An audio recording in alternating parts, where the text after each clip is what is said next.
Four को direction हो गई। इसमें आपने ये जाना कि राइट का मतलब डायरेक्शन में क्या होगा, क्लॉकवाइज मूव करना, और लेफ्ट का मतलब क्या होगा, एंटी क्लॉकवाइज। ठीक है, अब इसी में आगे देखते हैं यदि हम लेफ्ट और राइट को डिटेल में समझते हैं तो वो किस तरह से रहेगा।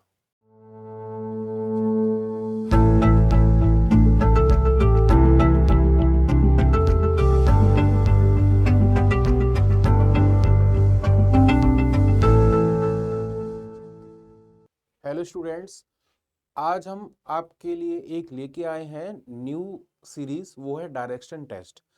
आज इस सीरीज में आप ये जानेंगे, आज से हम डायरेक्शन टेस्ट का जो चैप्टर है उसका पहले बेसिक पढ़ेंगे, फिर मोस्ट इंपोर्टेंट प्रीवियस ईयर के एग्जाम की जो क्वेश्चन है वो डिस्कस करेंगे।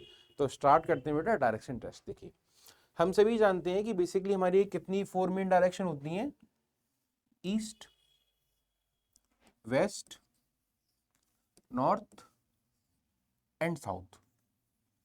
ये बेटा हमारी रहती है फोर मेन डायरेक्शंस। जो मेन डायरेक्शन होती है हमेशा वो एक दूसरे को 90 डिग्री के एंगल पर इंटरसेक्ट करती हैं। ठीक, ये आप सभी को पता होगा कि फोर मेन डायरेक्शन होती हैं। फोर होती है हमारी को डायरेक्शन, किस तरह से, north east, north west, south east and south west. Main direction से को डायरेक्शन के बिटवीन ऑलवेज 45 डिग्री का डिफरेंस रहे। जब भी हम बात करेंगे कि कितनी डायरेक्शन रहेंगी, four, east west north south, और फोर रहेंगी हमारी को direction, north east, north west, south east, south west. ये तो हो गया बेसिकली डायरेक्शन की। डायरेक्शन क्या है कि डायरेक्शन में आपने देखा कि फोर डायरेक्शन मेन हो गई, फोर हो गई आपकी को डायरेक्शन।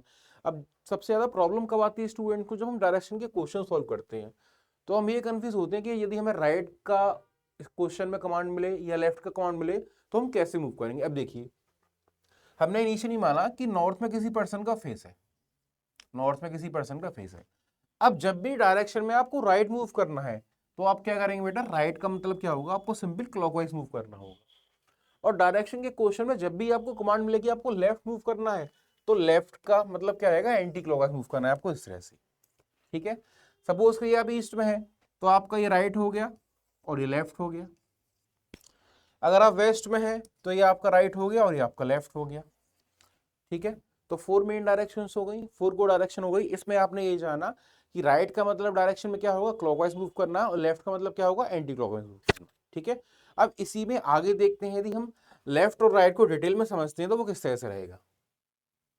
अभी हमने बेसिक ये पढ़ लिया था कि फोर मेन डायरेक्शन है हमारी बेटा, ईस्ट है,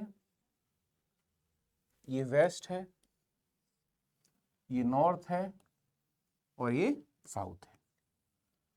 राइट और लेफ्ट किस तरह से मूव करेंगे, इसमें हर डायरेक्शन का राइट लेफ्ट दिया हुआ है।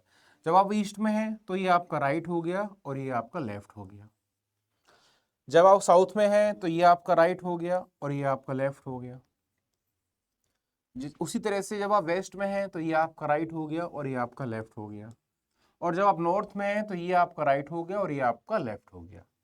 इस डिटेल डायग्राम में हमने ये जाना कि ईस्ट, वेस्ट, नॉर्थ और साउथ चारों जब भी आपकी डायरेक्शंस होंगी तो उस तरह से उस केस में आपका राइट और लेफ्ट कैसे रहेगा।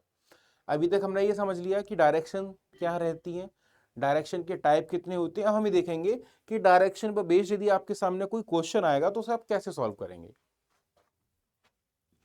आपसे क्वेश्चन क्या कह रहा है, Kunal went 21 kilometre in north direction, then turn to right and went 17 kilometer and again turning to the right and went 10 kilometer accordingly. In which direction is he now from his starting point? उसने आपको एक question दिया, उसमें एक person है, पहले उसने right move करा, फिर लेफ्ट मूव करा, फिर राइट मूव करा, फिर वो आपसे पूछ रहा है कि एट लास्ट वो किस पॉइंट पर है। तो देखिए, Kunal went 21 kilometre towards north. हमने माना कि कुणाल बेटा इस पॉइंट पर है, यहां से नॉर्थ में कितना गया, 21। ये आपका 21 किलोमीटर आ गया। Then turn right. अब देखिए राइट का मतलब यहाँ पर क्या होगा, क्लॉकवाइज। अब राइट में कितना गया, क्लॉकवाइज गया 17। फिर क्या बोला उसने, again turning right and went 10। फिर से राइट गया और कितना गया, 10 किलोमीटर। स्टार्टिंग पॉइंट उसका ये था और लास्ट पॉइंट ये है। जब भी आपको स्टार्टिंग पॉइंट के रेस्पेक्ट में एंड पॉइंट की डायरेक्शन फाइंड आउट करनी होगी तो आप क्या करेंगे, स्टार्टिंग पॉइंट पर अपना डायग्राम का बेसिक ग्राफ बनाएंगे, east, west, north and south. तो वो किस पॉइंट पर होगा बेटा, आपका नॉर्थ ईस्ट में। तो सिंपल हम बोल सकते हैं कि आपका आंसर क्या रहेगा इसमें, डी, नॉर्थ ईस्ट रहेगा। डायरेक्शन की इसी सीरीज को आगे कंटिन्यू करने के लिए हमारे साथ जुड़े रहिए। हमें पाठशाला क्लासेस आज के लिए इतना ही बेटा, थैंक यू।